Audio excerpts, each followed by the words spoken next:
I was not born to be anyone's disgrace. At 70, my hands still remember how to coax bread from flour and water, how to bring a rosebush back from brittle brown to velvet bloom, how to fix a leaky pipe with a coat hanger and an old rag. Those same hands trembled on my son's wedding day, not from age, but because the microphone clicked off when I stood to toast. The DJ looked past me, and my new daughter-in-law's friends stifled the kind of laughter that's not joy but sport. "Sit down," she said, enunciating each word like a pearl dropped in mud. "You've done enough." Enough? I'd chosen a gift I believed would mean something: hand-stitched napkins from my mother's linen chest, pressed, mended, edged with the wheat sheaf pattern we passed down like a blessing. I'd tucked a family letter inside explaining the initials embroidered on each corner. It wasn't a luxury car or a down payment with 6 zeros. It wasn't a brag for a hashtag. It was history, the kind that sets a table and says, "You belong here." She called it a disgrace to the family. To which family, I wondered, with ice in my stomach and heat in my face, but I swallowed the words. A wedding is a ridiculous place to go to war. If you've never been dismissed in public by someone who, 2 hours earlier, whispered "Mom" into your cheek while a camera flashed, if you've never stood there feeling the ground flatten under your shoes and the song restart without you, then I can't hand you my exact feeling. I can only tell you it was lonely. And I have been widowed long enough to know lonely. My son, Alexander, is a good man with the common flaw of good men. He wants to believe the best. He introduced us 3 months before the wedding. "She's sharp," he'd said, love making his voice taller. "You'll like her." I do like sharp. I prefer sharp to slippery. Sharp can be turned and used to cut cake as easily as rope. But slippery? That disappears when the light changes. Her name was Lila. She arrived with a bouquet of sunflowers I suspect came from the flower stall outside my building. Her driver remained idling. She called me Mrs. K, with a chirp so practiced I felt it had been rehearsed in a mirror. She admired the portrait of my late husband, praised the bread cooling on my countertop, ran her finger along a shelf and declared, "No dust." "I can't wait for you to teach me your ways."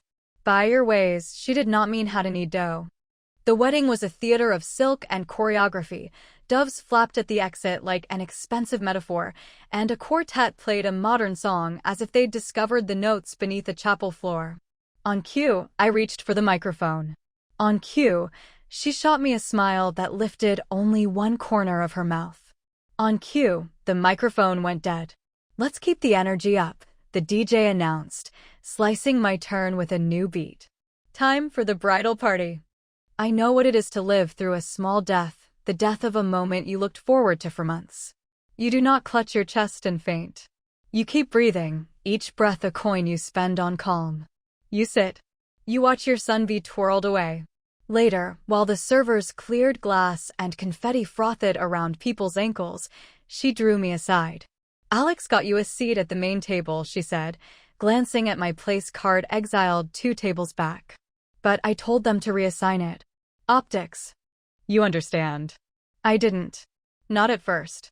But I understood that optics meant how I want this to look, and apparently she did not want it to look like I mattered. "You are a disgrace," she added, so softly it could have passed for a prayer. "Who gives napkins in 2025? We needed a better start. You know this." "I gave you something that belonged to our past," I said. "So you'd have something to build a future on." She tilted her head. "We prefer cash." Sometimes the body chooses the strangest moments to be young again. That night, I walked home from the reception alone, shoes in hand, the city making its Black River noises, and I was suddenly 19, stubborn, broke, a heart like a paper lantern, certain there was more to want than what was on offer. Except at 19, I hadn't had to wonder whether my own son would call me back. Alexander didn't. He sent a message. *, "We'll talk later, Mom. You've upset Lila. Please be supportive." *. Supportive. Like a beam, a brace, an invisible thing expected to hold up the decorated parts and never creak. The next day, bouquets arrived from Lila's friends with cards that said, "No hard feelings," and "We'll teach her about the modern world," which felt more like we won than kindness.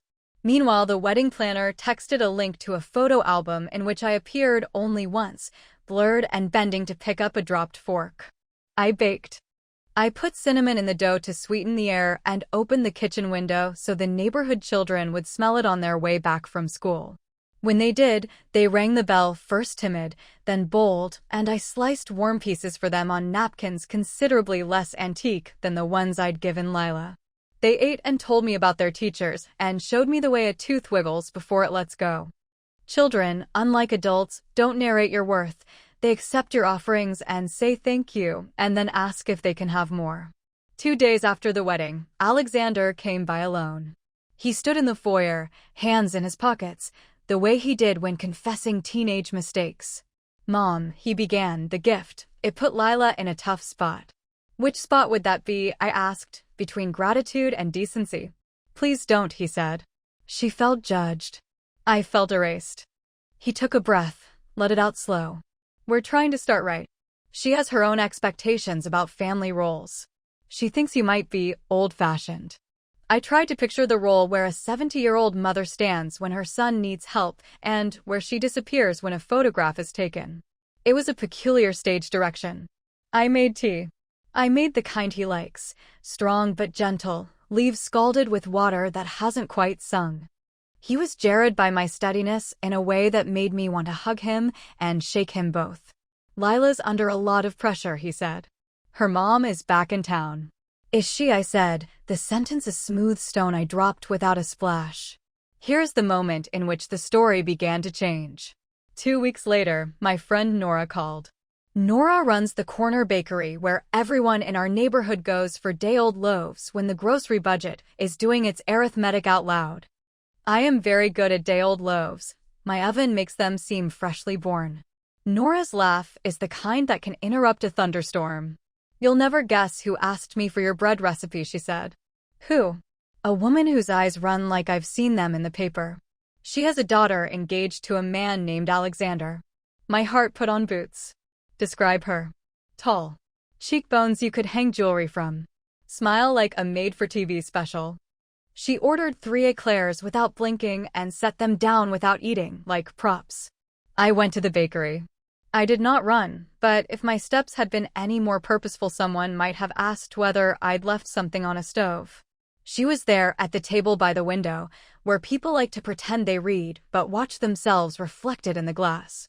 She wore the kind of dress that requires a room to agree with it, and the room, to my irritation, seemed happy to comply. When she saw me, she stood, then stayed standing too long, as if waiting for applause. "You must be Alexander's mother," she said. "I'm Camille." And the city turned down its volume. Camille had been a headline 5 years ago, a string of sophisticated marriages to wealthy widowers or divorcees, whirlwind honeymoons, carefully documented grievances, a flair for crying without smudging mascara. She had sued for alimony citing unusual causes, sudden, emotional cruelty rooted in elaborate fabrications. A private detective had followed her one afternoon when she claimed to be hiding from one husband's temper and snapped photographs of her in a hotel with the next target. The pattern was so stark the judge didn't bother to sigh. Camille went to prison for 5 years. I knew this because her 4th target had been the father of Nora's daughter-in-law. The case had ripped through our small ecosystem like scissors. Everyone watched money change hands in a court that smelled like wood polish and old disappointment. I'd testified to character once, not hers, but the man she'd tried to ruin. My late husband had played cards with him on Thursday nights. People who stack their decks don't play cards with the same men for 20 years. Camille knew who I was too. It slid across her face like a shadow cast by a passing cloud. "I heard about your napkins," she said, in the tone of someone who knows exactly where to place a knife. Such sentiment. "I prefer linen to litigation," I replied, smiling my grandmother's smile, the one that doesn't reach my eyes unless the person in front of me deserves the light. She laughed, a thin sound threaded with something metallic. "Lila will be good for your son. She understands ambition." "Who taught her?" I asked, as if I didn't already know. Camille folded her eclair napkin into a triangle, then another, fingers busy as if they couldn't bear the aloneness of being still. "A mother teaches what she knows." "What did prison teach you?" Timing, she said promptly, then widened her eyes as if she'd been joking all along. Also patience. Don't look so severe. We all grow. Some people do. Some just memorize a better speech. Does Alexander know you're in town? I asked. She drew a circle on the table with her forefinger, a girlish gesture incongruous with her courtroom vocabulary. Eventually, everyone knows what they need to know. Sometimes the universe hands you a sentence and expects you to carry it without dropping it. I took hers home and put it gently on my kitchen counter, then called a lawyer. It is a common mistake to imagine that learning stops at the end of a decade, or the last workplace, or the day your hair turns silver. Nonsense. At 70, I learned how to scan legal records from my kitchen table, how to freeze motion in a video with a tap and watch lips say one thing while eyes say another, how to read a contract like it contained an enemy disguised as a comma. We are not done until we're done, and I am not done. My lawyer's name was Priya. She wore flats that meant business and carried a bag like a portable filing cabinet. She arrived with an associate who typed without looking at their hands and a list of questions that included, would you be willing to pursue an annulment if fraud is evident? And do you have reason to believe your son is in material or emotional jeopardy? Material? I said. I wouldn't know. But emotional? The boy is bending like a reed in a storm he hasn't recognized yet as weather. We filed nothing then. We waited. Waiting is not passive when you fill it with preparation. I met with a financial advisor who showed me how to lock my accounts without locking my heart. I changed the beneficiaries on a policy I had forgotten I possessed, sent a notarized letter that would only open if and when necessary, and explained to a young clerk at the bank, twice, why a grandmother might want a record of any inquiry made on a trust. I've never seen anyone your age look so ready to spar, the clerk said, half admiring, half uneasy. I'm not here to fight, I said. I'm here to make sure that if a fight finds me, it doesn't think I'm furniture. Lila continued to conduct the orchestra of optics.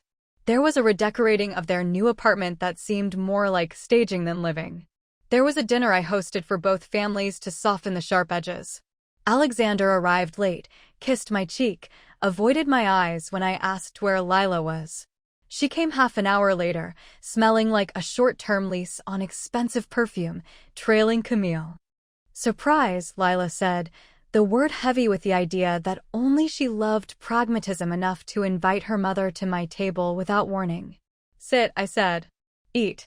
I had made food that forgave people for temporary unkindness, chicken that pulled apart without needing a knife, potatoes that could not hold a grudge. It is my habit and my fault to welcome first and weigh later. Camille chose a chair where the portrait of my husband would watch her. She seemed gladdened by the thought of witnesses. Midway through the meal, she raised her glass. To family, she said. To family, Alexander echoed, his glance straying to Lila as if the definition resided in her throat. I lifted my water. To truth. I do not recommend toasting truth unless you are prepared to stay up late with it. Truth does not go home early. Truth stays for the uncomfortable bit after dessert. They left for their honeymoon 15 days after the wedding. We got a deal for shoulder season, Lila told me, as if I handled the weather. They sent photos, his arm around her against a backdrop of mountains that might have been a screensaver. She captioned them with magnanimous pronouns. Asterisk, we did it. We deserve this. We're unstoppable. Asterisk. 2 days in, Nora called again. You know the manager at the Sapphire Lodge? She asked. I know a girl who grew up across the hall from me, I said. I taught her how to make ice cream without a machine when she was 10. She's the manager now. Call her. Her name is Mia, and she remembers the taste of the ice cream even if she forgot the fractions. When she recognized my voice, she squealed like the kettle I forgot to take off the flame that day. Mrs. K, do you know your son is here? The new wife is a lot. What kind of a lot? The kind who asks whether the safe can store documents the size of a legal envelope and whether anyone on staff would be willing to witness a signature. She tipped the bellboys in gift cards instead of cash. Who carries that many gift cards? It all feels rehearsed. Have you seen her mother? Oh, Mia said, catching up to me mid-thought. She called the front desk 3 times. Just checking on my girl, she said. Then she asked for the name of the resort's notary. When we told her we don't have one, She insisted the concierge make it happen. I've worked 3 New Year's Eves, Mrs. K. I've never seen make it happen mean find a notary for a honeymooner. Pure chance? Perhaps. Or perhaps chance arrives after you've watched the patterns long enough to know when weather isn't weather, but a plan trying to pass as nature. Listen, Mia added, voice lowering. There was a call in the reading room. No one knew anyone was there, sound carries oddly. She was talking fast. She said something about filing before the 6-month window, something about asset separation, something about your surname. Mine? We will make her the villain of the story she's in anyway, Mia quoted. I know I shouldn't have listened. But when people say villain and story in the same sentence and there's a real person involved, I forget where to put my ears. What else? He believes what I tell him to believe, Mia continued, reluctantly. He'll come out clean. We'll make sure she doesn't. And then she laughed. I've seen a lot of people laugh here, Mrs. K. Honeymoons are mostly laughter and sunscreen. I didn't like that laugh. Recordings? I asked, knowing and not liking that I knew. The reading room doesn't record, Mia said. But the hallway. For security. You can't hear much, but you can hear enough. And the concierge keeps a log of unusual requests. Don't send anything without a request, I said. From an attorney. I figured, she said. I'm not new. You taught me to read recipes and contracts. When we ended the call, I stood still in my kitchen until stillness became information. Then I called Priya. There followed a season in which paper was the way we harvested truth. We obtained hotel logs that read like someone else's diary, calls asked for and placed, requests so odd they looked reasonable only when aligned with a scheme, timestamps that handshake with each other across days. We subpoenaed a recording from a hallway I've never walked in, where the soft echo of my daughter-in-law's voice stepped on its own heel as she rattled off phrases she must have heard her mother say once upon a different scam. We asked for the copy of a request made to a notary in town 2 miles from the resort. Private ceremony, urgent, sensitive. But fortune favors the old in one particular way. We have friends in unlikely places. The notary, a woman 15 years my junior who'd borrowed my black dress for her first job interview, refused to meet them in their hotel room. She required office hours. They never came. Perhaps because it was hard to find a witness who wouldn't wonder why a bride needed paperwork witnessed between couples massages. Then, the strangest thing happened, the thing luck writes in pencil and daisies across the alphabet of your caution. My phone lit with a voice message meant for someone else. I am not romantic about fate. I believe it prefers the company of people who do their homework. But there it was, a voicemail left by Camille, for Lila, sent to my number, because my contact sits under Catherine and, in haste, the finger landed on the wrong one. It's moving too slowly, Camille's voice said. You have to push him to file the complaint against the mother now, paint her as controlling. Talk about the napkins again. That detail plays. We'll establish your distress. The annulment threat is nothing. If she goes for it, we'll pivot to victim. We'll say it's retaliation. Sweetheart, listen to me. You have to make him choose. If he's a decent son, he'll cave, and then we can separate him from his obligations. We'll pluck her garden bare. I saved the message. Then I pressed my palms to the counter and let the adrenaline sit in my body like a visitor I refused to offer a chair to.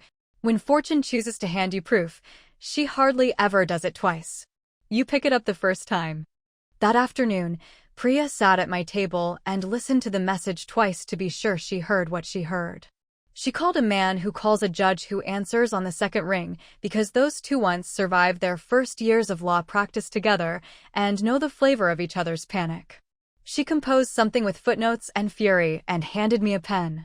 Annulment, she said. Fraud as grounds. Emergency injunction. Protective order to keep them from touching your accounts. Motion to compel on the resort documents, the notary inquiry, everything. We serve them the hour they land. I don't want him to be collateral, I said quietly. I won't scorch the field he has to walk across to come home. We'll keep him out of the fire, she said. And if we can't, we'll teach him to walk around it. Serving papers is a theater I never wanted a front row seat to. But when they returned from the honeymoon, tired and smug in equal measure, There was a man with a gentle voice and a firm hand at the terminal, asking if Lila was Lila and if Alexander was Alexander. There were envelopes. There was the particular music of a suitcase while stuttering over a seam in the tile because the hand pulling it had forgotten to keep steady. "What is this?" Lila demanded, paper crisping in her grip like something that had been a leaf somewhere far away. "A summons," the man said. "A complaint. A motion. Please sign to acknowledge receipt." "From whom?" Priya stepped forward. "From my client," she said, and inclined her head at me the way a conductor cues the entrance of the cello in a song the cello was made for. Alexander looked at me and found, not relief, but something else he didn't know how to name. I wanted to fold him into my jacket. I wanted to turn him around and send him back to the gate and pretend we were parents on a school trip, sorting stragglers into rows, ignoring the weather. But he is grown. He is mine in a way that requires me to trust his legs to hold him. Lila read like a person scanning a dessert menu for a word she could pretend to be allergic to. "This is harassment," she said finally, which is a beautiful word when it belongs where it lands. "How does it feel," I asked, "to use words you'd plan to use on me?" That is not the grandmother voice I prefer. But some days are not bread days. Some days are knife days. I will not pretend the court process was quick or clean. Court is like a town you have to travel through to reach where you meant to go, and all the gas stations sell the same coffee. There were hearings, public and tedious, and late nights where I ironed blouses creased by hanging too long in closets.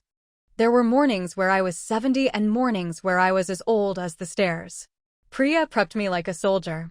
"Answer exactly what is asked," she instructed. "Do not volunteer. Do not teach. If they try to make you the villain of your own story, remember we arrived with the script." Camille was called to testify. She entered as if it were a gala and met the judge's eyes with a practiced mix of humility and hunger. She wore pearls that would have confessed to being fake had anyone asked gently enough. When questioned about her past, she inhaled. "I've paid for my mistakes," she said. "You received a 5-year sentence on fraud-related charges," Priya said, unflinching. "That was 5 years ago." "Yes." "And you were released when?" "Last spring." "And your first major undertaking upon release was to supervise your daughter's wedding and honeymoon?" "I supervised nothing," Camille said. "I nurtured." Priya is not easily unhorsed by metaphor. She reached into a folder with hands so calm a hurricane would have paused out of respect and produced a transcription of the voicemail. "Then you won't mind if we play this nurturing moment for the court." "It was a private conversation," Camille objected sharply. "Accidentally sent to my client," Priya countered. "Who is, in fact, the subject of your plan." The judge permitted it. My kitchen felt like it followed us into that room in the device that held the voicemail, my counters cool laminate under their words. When the message ended, silence balanced on the lip of the room. I have never liked silence in a courtroom. It feels like strangers are deciding whether a word still means what it means. Lila's testimony sprouted a forest of misunderstandings. She did not plan to separate me from my assets. She wanted to protect Alexander from my control. She did not ask the resort to locate a notary to sign anything untoward. She simply cares about documentation. She did not call me a disgrace. She regretted that the gift was not aligned with modern expectations. "Do you deny using the phrase, 'we will make her the villain of the story she's in anyway'?" Priya asked. "I was venting," Lila said. "People vent." "And the request for a notary while on honeymoon?" "I like to be prepared," Lila replied. "Marriage takes preparation." "And who taught you that?" Priya's voice didn't change pitch. She could have been asking who recommended the florist. "My mother," Lila said, a little too fast. "Your mother, who served 5 years for deceptive practices in marriage," Priya stated. "Is that correct?" "My mother, who is complicated," Lila replied. "As we all are. There are times when words are a ladder and times when they're a wall disguised as one." The judge climbed neither. Before adjournment, there was a quiet conversation with Alexander's counsel. Yes, he had counsel.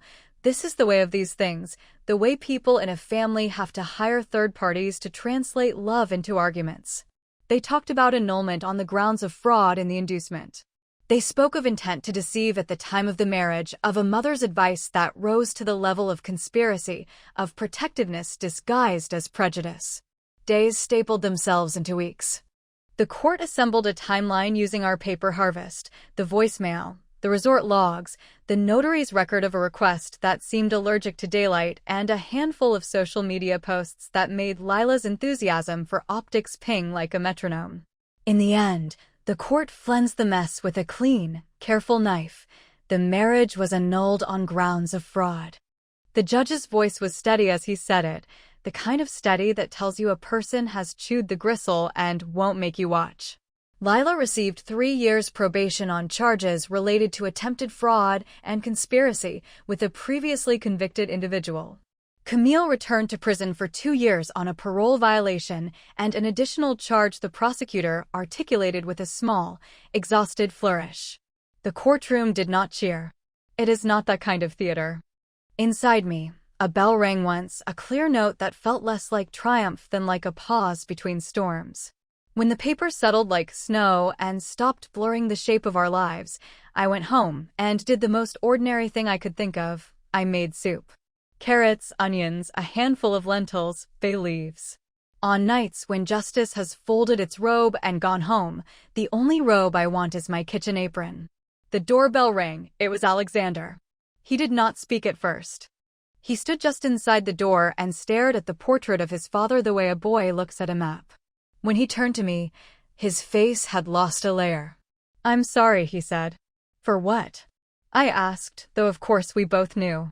"For asking you to be a beam and then hanging weights on you," he said. "For letting someone rent my belief in you." "I was never a landlord for your trust," I said. "You don't pay rent here." He laughed then, the small, hoarse laugh of a man extracting something thorny from the soft place under a thumbnail. "I should have seen it," he added. "Everyone told me I was lucky, so I believed them." "You were lucky," I said. "Just not in the way people meant. You were lucky the truth showed its face while you could still bear the view." We ate at the small table where I once forced him to finish peas. He put his head in his hands over the soup, then lifted it with a start, alarmed by the thought that grief is impolite. "You can grieve a house you never lived in," I told him. "You can grieve the idea of family you nearly let in." "Please don't tell me I had to go through this to learn a lesson," he said, painfully earnest. "I won't, I promised. Sometimes life teaches you when you didn't ask for class. The trick is to get credit." We spent that night talking about small things, the parking ticket he forgot to pay, the basil that had turned bitter in my window box, a movie we'd both watched alone and now rewatched together with our sentences aligned. I did not say, "I told you so." If I ever say that to my son, may my bread never rise again. Stories have a vicious habit of stopping right after the victory and before the maintenance. Life, on the other hand, always includes maintenance, gutters, gratitude, moving the heavy furniture of your assumptions to sweep underneath. Alexander did not leap into a new relationship like a hiker taking the shortcut on a map drawn by someone who forgot the ravine. He worked. His therapist helped him sort the part that had wanted to be dazzled from the part that wanted to be loved. He apologized to friends for disappearing into someone else's version of belonging. He began to call me on Tuesdays, not because he needed something but because Tuesday is a perfectly good day to say, "How was your morning?" I met Maya at the repair shop where I took my sewing machine to be coaxed into obedience after 50 years of loyal service. She was there with her grandfather's radio, a beautiful rectangle of walnut and dials. The repairman had a waiting list. She looked at the cardboard ticket like it contained a grief she couldn't swallow. "Those who repair what's old understand urgency," I offered. "We'll wait together." We waited. She told me she teaches music to children whose parents cannot afford private lessons, but can afford hope. She tuned the air with her fingers as she spoke, as if picking out a melody not yet written. She listened the way some people breathe, gently, completely. "Bring the radio by my place if you like," I said before I could caution myself against serendipity. "I know a man who knows a man who still collects tubes." She did. We coaxed the radio to hum.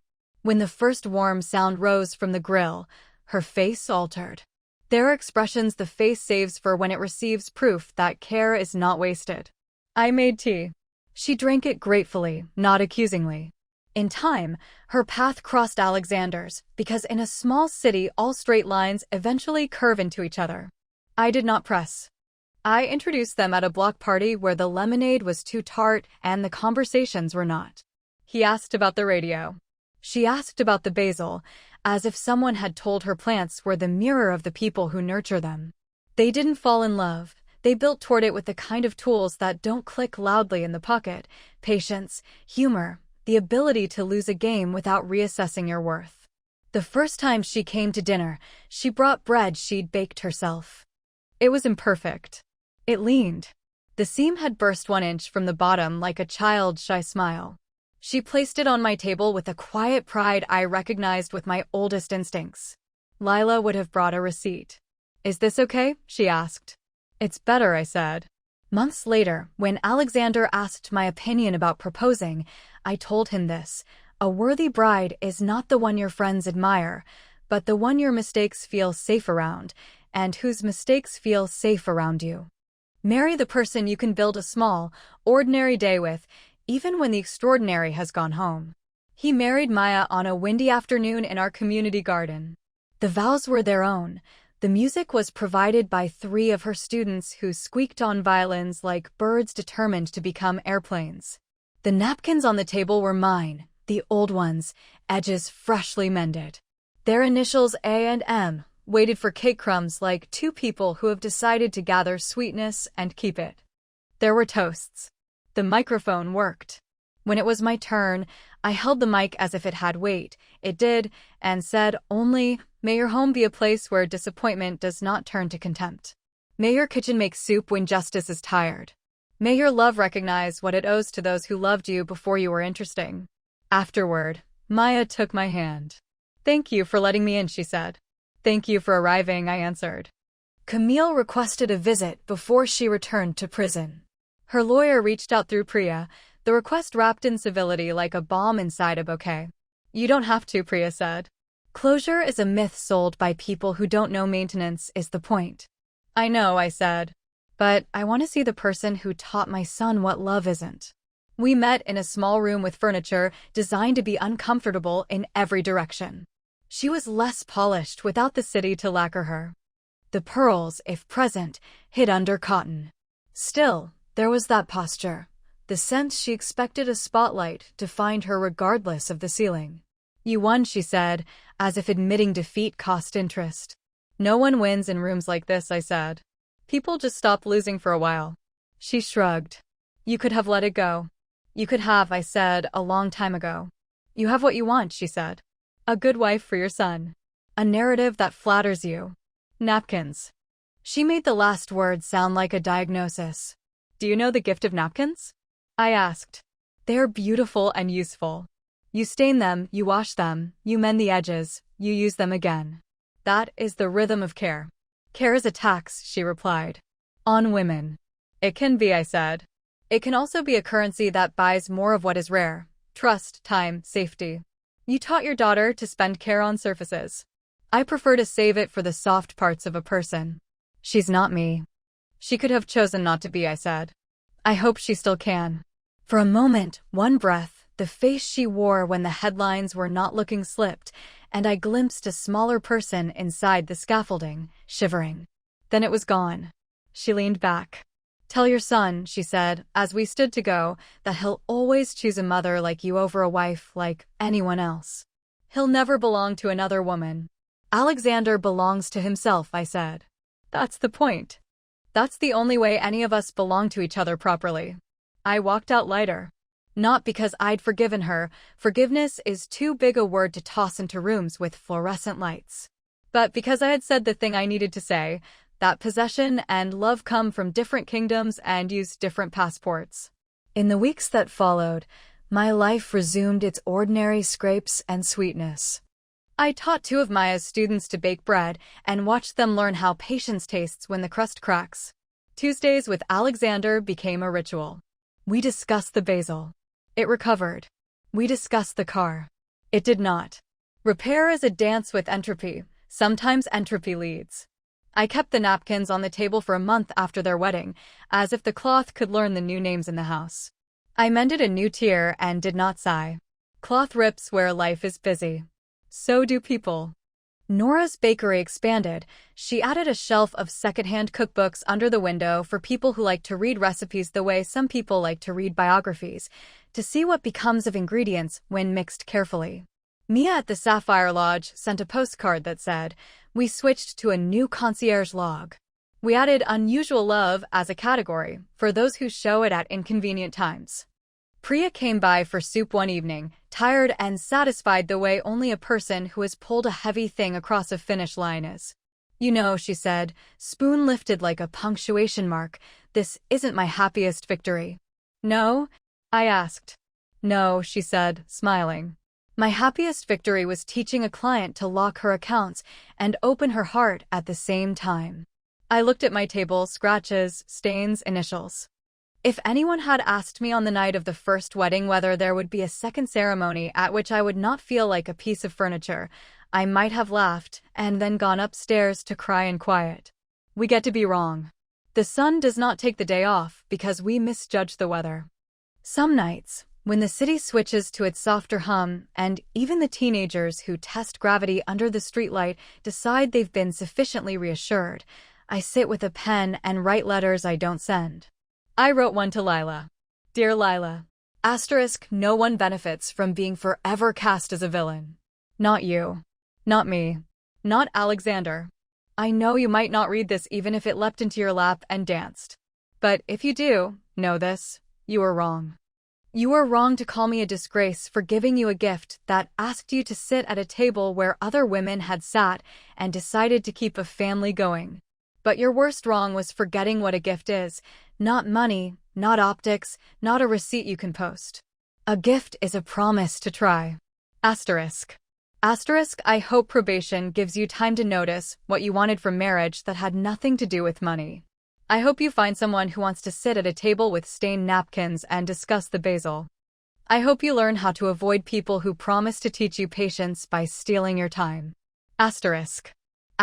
When you look back, I hope you find a small, clear window in which you see yourself beginning to become a different person and choose that. Not because I want to be right. Because being right is cheaper than being kind but, in the end, less useful. *. I folded the letter and tucked it into the recipe book.